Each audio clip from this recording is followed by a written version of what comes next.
Nigeria's most iconic business ventures. It appears that they are headed for a fight to the finish over a legal tussle that has spanned 5 years. That's the chairman of Innoson Vehicle Manufacturing Company, Innoson, said it is certain that it will take over Guaranty Trust Bank.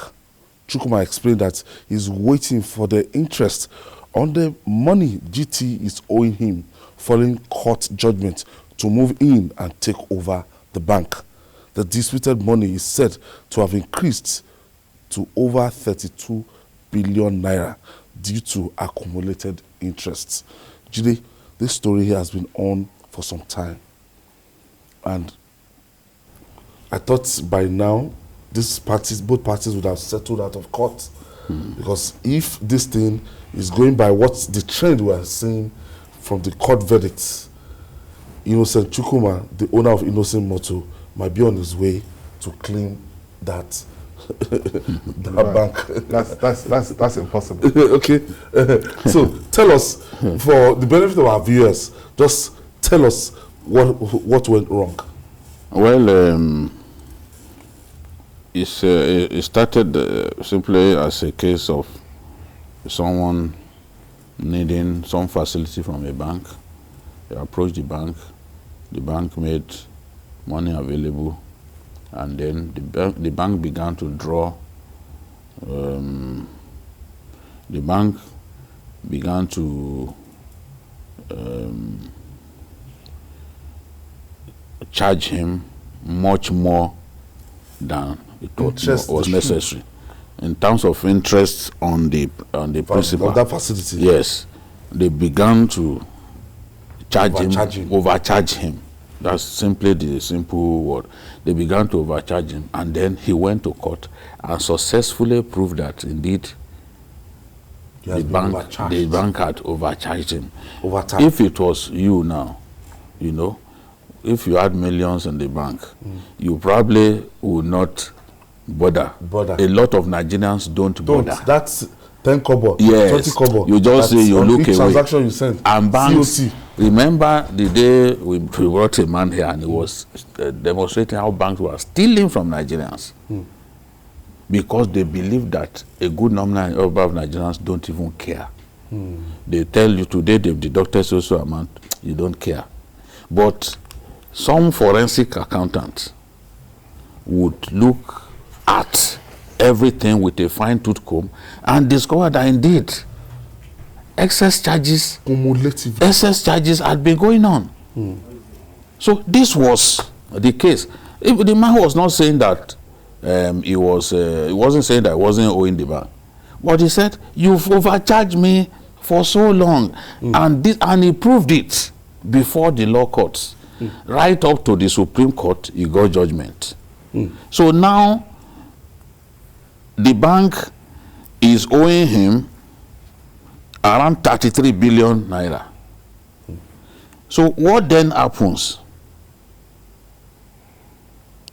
After the judgment of the Supreme Court, you will expect, because that's the final court in the land, you will expect that between both parties, implementation, the modalities for implementation will be agreed. The way it is now, no one knows exactly what GTB really wants. GTB deposed to an affidavit saying that if they paid him that money, that it will affect the operations negatively. But a judgment is a judgment. And no effort had been made to achieve some form of maybe out-of-court settlement and all that, because even the out-of-court settlement will be brokered by the court. The lawyers will approach the court to say, look, we want to have an out-of-court settlement. But no such thing has happened.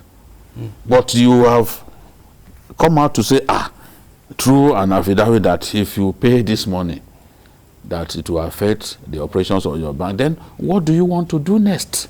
Because the court, the Supreme Court, is the final court in the land. I do not agree to saying that he's getting ready to take over the bank. That is maybe his own way of piling pressure or what was the language that they kind of brinksmanship? Maybe that's brinksmanship, but he has a judgment, and the longer this thing goes on, the higher even the interest. Let me start by saying that the story is more than excessive bank charges. The story is more than that. What caused the problem actually was that Nigerian customs accused Innoson of over-invoicing and trying to dodge paying the necessary duty. You understand? Nigerian customs was the one that asked GT not to allow him to have access to his account. If you remember, there was a time like that EFCC got involved and Innoson was arrested with EFCC officials, accusing of over-invoicing and all that. So that is a part of the problem. It was customs, which is a legal government agent, who instructed the bank to say, "Look, there must be a lien on this account because this man has not done the needful as per paying duties at the port." Unfortunately, GTBank got involved and obliged and do that. Innoson accused GT to say, "Look, you cannot deny me access to my account. It is not right." That is why they went to court. In the course of doing that, they did forensic research and said, apart from the fact that you denied me access to my account, then you overcharged me. You understand? And we went to court.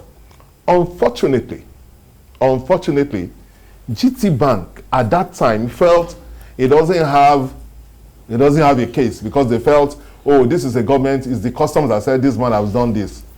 They did not dutifully defend themselves while the man was in court. Unfortunately for them, the man got judgment. By the time they realized that the man has judgment and they went to appeal and later to Supreme Court, those judgments subsisted. I would have expected that GTBank would have looked at it that, look, we are not involved. They were not involved in it. It was the customs and Innoson that had issues. But I would have expected them, immediately they realized that, one, they should have defended themselves when they were in court. They did not do that. They allowed the man to get judgment. Then by the time the man went to appeal court, and the appeal court validated the judgment of the High Court, you understand, they went to Supreme Court. What I think they should do, because the original judgment was 3 billion. 3 billion? 3 billion, yes. It is 3 billion now because of interest. That's ballooned to 32 billion. So what I would suggest to them... So that means they must hurriedly... What I would suggest to GTBank is that they have to look at the larger interest. GTBank is owned by a lot of investors, a lot of shareholders. The interests of those shareholders should be taken into account. They must not risk the interests of those shareholders because of dispute with Innoson. So they should go back, they should go into arbitration and see how they can pay the original judgment of 3 billion and ask Innoson to forfeit the interest. No. Let me explain something to you. In the banking industry, it is done all the time. I will give you an example. Femi Otedola had issues with Hamcon. He was owing Hamcon X amount of money. And Hamcon sat down with him to say, look, we are ready to write off X amount of money from this money if you pay the remaining sum. And he did. He paid the remaining sum and all that. If you hold the bank can come to you and structure it because they don't want it to become bad loan. They will tell you to say, look, out of this money, we are ready to write off X amount of money as bad debt, provided you can pay this X amount of money. So I think that's if you are gentlemanly. That's what I'm saying. But a bank that is behaving like this thing never happened. That's the problem. How will they get? They should by court of law. Yes, that's what I use the word from court to court. That's what I use the word that they and should you put are the losing. interest. They should put their interest, the interest of their investors. You understand? And sit down in arbitration with this man and said, okay, fine. We agree to pay the original sum, and this is how we are going to pay it. You understand? They won't pay the 30 million, but Innoson will take over the bank. No, the bank is bigger than that. There are a lot of interest. For example, if I'm an investor in Guaranty Trust Bank, I've invested my life savings in Guaranty Trust Bank. One Innoson will come and take over because the management of Guaranty Trust Bank had the issue with Innoson. It is the management of Guaranty Trust Bank. They're not the owners of the bank. The management, they've exposed. So the bank Jimo to Ibrahim now that is about to lose his. That is about to lose the Nikon suit. That one is and the different. rest. No, that one is different. That one, people, that one those collected ones loan. That one collected loan and didn't pay. And now yes, took over his you are business. obligated to pay. If you are owing a bank, banks will not spare you when you are owing them. So now the ball, I mean, the shoe is on the other foot now. Banks will not owe you. We've seen banks even push people to their debt because they were owing them. Remember, even water parks. This No. Huh? It wasn't. What was he owing bank? No, I said banks. Yes, remember. You Remember that, and then the other man. He was owing them. He was owing. People, what I'm saying, the point I'm making is, banks will not spare you when you owe them. Yes, they are ready absolutely. to take over your company. Absolutely. They are ready to sell your things, to recover their loan. Even if you are a shareholder in the company, if you are owing them, they will not spare you. That's what happened to about Todeko. Okay, so this is the thing. To unlock the mystery behind this transaction, we have joining us via Zoom for more discussion on this is Barrister GT Oguye. Thank you for joining us. Thanks for inviting me.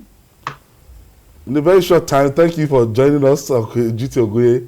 Thank you. And from what you've been seeing, reading about the back and forth between GTBank and Innoson Chukwuma, that's the owner of Innoson Motor, what do you make of it? Well, let me just preface what I have to say with a general background statement.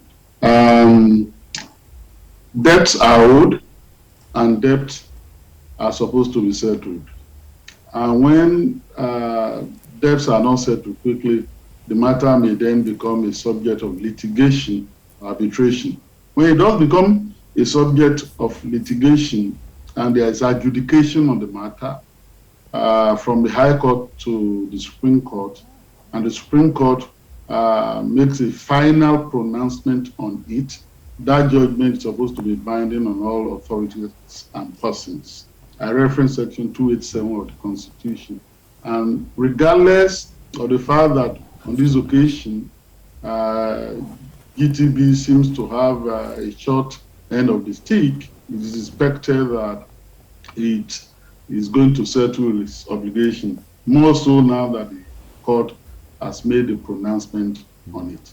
Now, I've listened to what some of your interveners, including Mr. Otoju, have to say debating this matter, particularly the custom dimension. All these points could have been canvassed in court, and if they were canvassed and the court still reached the conclusion and the judgment is reached, then they will be of no consequence any longer. And so if the bank were to be the person to recover his debt, it goes to all extent to do so. People have died as a result of owning bank. People have jumped to death in this country because of debt and so on and so forth. They're very familiar with the process. They put companies under receivership with immediate effect. They have all the means, they have all the resources to do that. So now that they are, at the other end now, I think that they should just do what is necessary. Now, the issue for me is that we know that banks engage in reckless charges. We know this. People have been complaining about this. And as we speak, I know that a number of people are still thinking of how can they institute class actions against some of these banks. And there are no sufficient explanation. You have your phone and you have your alert. On a day, you can receive about 3 deductions, 50 naira there, 100 naira there, and so on and so forth, for communication, for all sorts of things that they do not even sufficiently explain to their customers. So if loans are taken and facilities is taken and there are charges here and there and all that, the banks have a responsibility not to engage or indulge in excessive charges, particularly if the accounts are huge accounts. Because I know as a practitioner that there are a number of companies and organizations that hire auditors to see with their bankers to determine whether the charges forced down their throats are really the charges that they should bear. And at the end of the day, you then have staggering amounts standing to their credit that they can then look at their bank in the face and say, look, you've charged us excessively. So GTB, will have to find a way around this because of the larger issue involved. It's not even because of shareholders' monies and all, though self-interest ought to be preserved here. But there are larger issues here. Nigeria goes outside Nigeria, the Nigerian government, to talk about investment, the investment climate. There's a rule of law here, which is one of the essential ingredients, that rule of law prevails in an environment where you are inviting investors to come and invest in. And so they want to be sure that if your court should adjudge a dispute, a commercial dispute, that decision will receive willing compliance. And if it doesn't really enjoy willing compliance, that there are processes and procedures in your civil procedure under which those judgments can be enforced. And so on this occasion, rather than Innoson, resorting to this perennial and episodic intervention by saying, I will soon take over the bank, and that's rather far-fetched. If you want to execute your judgment, you know how to do it. Your lawyers know how to do it. Indigence and impecuniosity cannot be a ground, to be pled by a party to say that I cannot do that. That can be a ground to say that we can't pay, then go back to the court to say, help us stagger this payment. All this can be done. There can be post-judgment negotiation and discussion. There can be compromise of even judgment that, yes, we are owing this much, but we can't pay this, what we are offering. And if the parties agreed, the court will not say that they have not acted rightly. In other words, I would want to see GTB not playing this escapist game. It's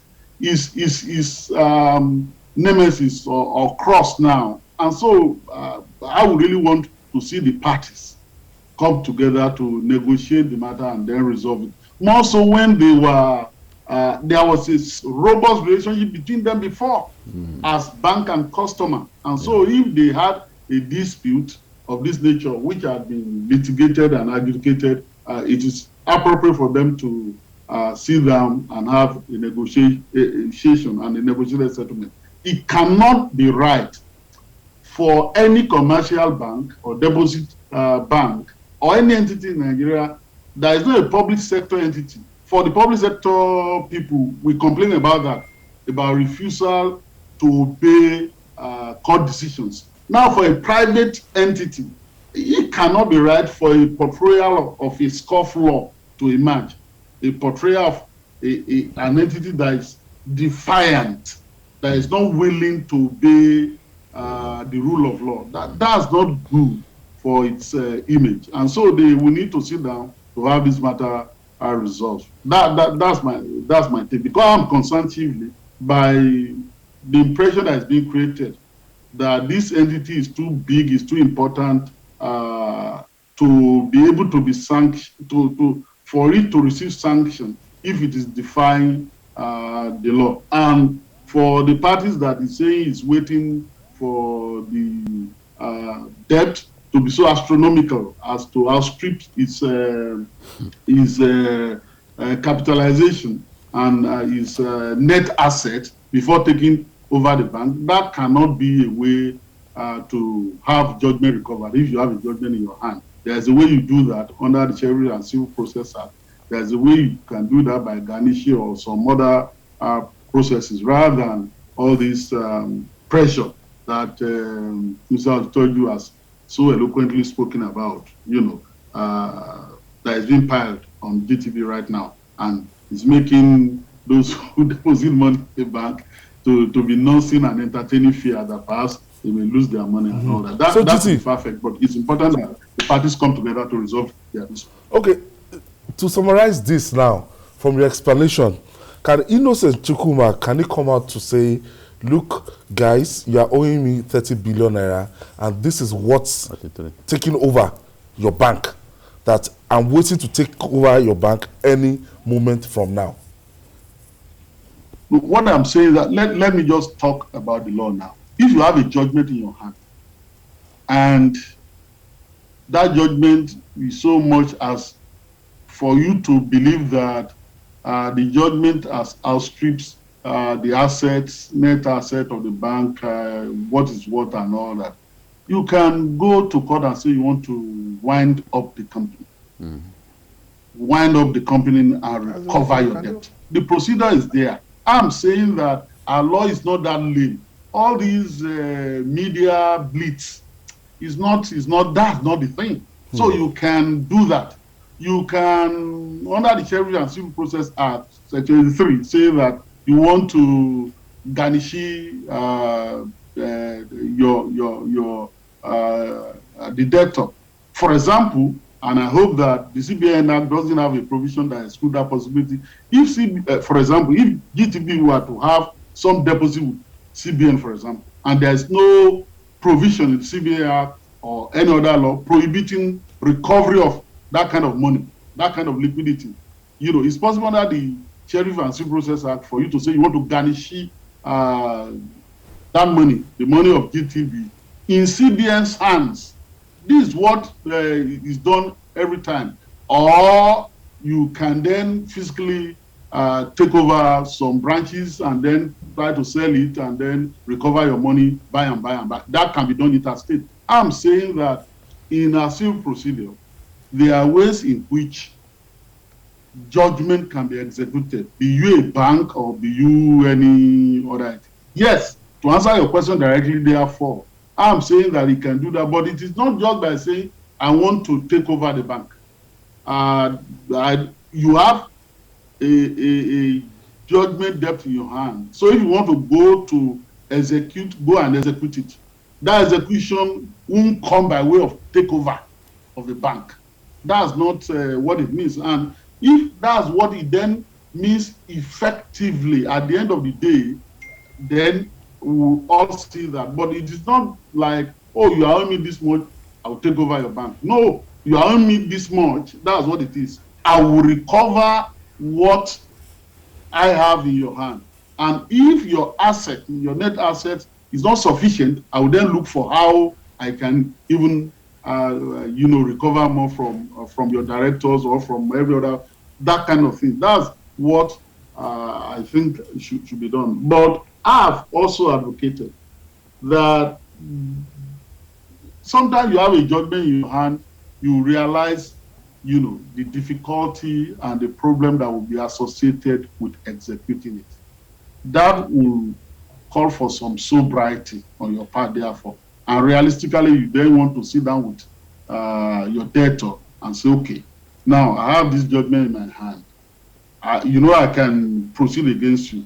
And then everybody wants to have confidence in his banker, in his bank, including those who have 100,000, 200,000 there. So this can be bad business for you. But now let's sit down. Yes, my interest was 22% for the past 11 years. So what was 3 billion has now been ballooned to 32 billion. Now let's reach the middle of the road and then acknowledge that you are owing me so that you don't insult me anymore and all that. So I'll take 17 billion naira. It's all within the powers of the party to compromise a judgment even after execution. That is legitimate even after the judgment is delivered. I mean, that's legitimate, that's appropriate in the circumstances. And since what will be recovered eventually will be way, way, way more than what was initially owed, that lesson will have been, learned, and the appropriate message will have been sent. And then Okay, I want to thank you. I want to thank you for coming to our rescue in that short notice, GT Ogoye. Thank you for that comprehensive analysis. Now we know better now. Trust GT anytime for breaking it down. And now is already reputed for objectivity and his analysis, and this is exactly what he has done. dispassionate. Yes, he's very dispassionate, and he has let the two parties know the best step to take. Yes. In this manner. Giving them way. Banks can come and be telling us stories that that if they allow the execution of that judgment to be levied, that it will affect, it will cause disruptions in their business. They do not show. They do not show mercy to debtors. I know. No. Even a shareholder in a bank, when they decided to move against him, he was shocked. You know, so banks are usually merciless when it comes to recovering debt. So if you are owing, just as GT said, if it is the bank that is owing, by the same token, they should go ahead and pay. And if you can see that it is not easy for you to pay, then come to some form of negotiation.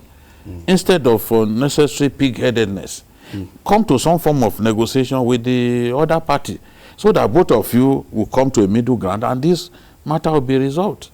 Instead of attacking one another on the pages of a newspaper. After all, as GT said, they used to be nice to one another, customer and bank. They had done business with one another in the past that didn't go wrong. So if they have issues at this time, they should be able to resolve it amicably. My position is that I acknowledge that there is a judgment that is subsisting. It has gotten up to the Supreme Court. So GT cannot do anything about it. That judgment subsists. But I think this matter can be solved tomorrow. If GT decides that, look, let's go to arbitration, and they suggest that, look, these are the issues involved. This is the original sum. We will pay this original sum, and we are going to pay it like this. I believe that Innoson will still accept. I believe so. Because you may not accept. You may not accept original sum alone. Yes, but because when the bank, there are some things to it. But banks make money largely from interest on loans that they give to people. Yeah. So if it's just the principal alone that they are concerned about, they won't be making money. So the original. This one is a judgment. What I'm saying, that's why I've explained that I've seen instances. And I've said that but that person has to be gentlemanly. If you look at the businessman, both of them, when you are owing, even AMCON, everybody does it. If you are owing a bank, say 10 billion, the original sum, let's say, is 2 billion. You understand? Over time, the interests are ballooned to 10 billion. The bank may decide that, look, because we don't want this thing to be bad debt, or you understand, or AMCON may negotiate on behalf of the bank and said, okay, look, this thing is 10 billion now. Originally, we were owing 2 billion. How much do you want to pay out of this 10 billion? If the man offered to say, okay, look, I don't have 10 billion, but I will pay 3 billion. In most cases, or 4 billion, the bank will decide to say, okay, we will take that 4 billion and write off 6 billion. Provided you give us cast iron guarantee that you will pay the 4 billion. And I think that's what they should come into arbitration. Yes, I still maintain that GT has done justice to this. Now we understand what they should, the steps both parties. It's very clear. It's very clear the steps. That but what another thing that you mentioned, which is what I said initially, is that Innoson should not sit in his house and be telling us that he's going to take over GT. That's not the law. It's part of filing pressure. What the law says is that if somebody is owing you, you levy judgment. Mind games. If